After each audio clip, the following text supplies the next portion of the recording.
আল্লাহর নামের বিকৃতি করে জিকির এদেশে আছে না নাই? আছে। দেখবেন জিকিরের মধ্যে হুই হুই হুই হুই হুই এরকম করতেছে, আছে না নাই? সবাই মিলে লাফাচ্ছে, দফাচ্ছে, মাথা ঝুলাচ্ছে, আর কি কি যেন বলে। ওইটার মধ্যে আমি আল্লাহর নাম খুঁজে পাই না, এরকম আছে না নাই?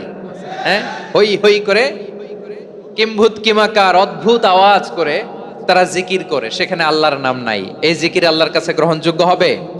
আল্লাহ বলেন ওয়াযারুল্লাযীনা ইউলহিদুনা ফি আসমাইহি, খবরদার আমার নামের যারা বিকৃতি ঘটায় তাদেরকে তোমরা বর্জন করো। এজন্য জিকির যখন করব সুস্পষ্টভাবে আল্লাহ তাআলার নাম সেখানে থাকতে হবে, ঠিক কিনা বলেন? আবার আল্লাহ বলেন যেমন মনে চায় তেমন জিকির তোমরা করো না।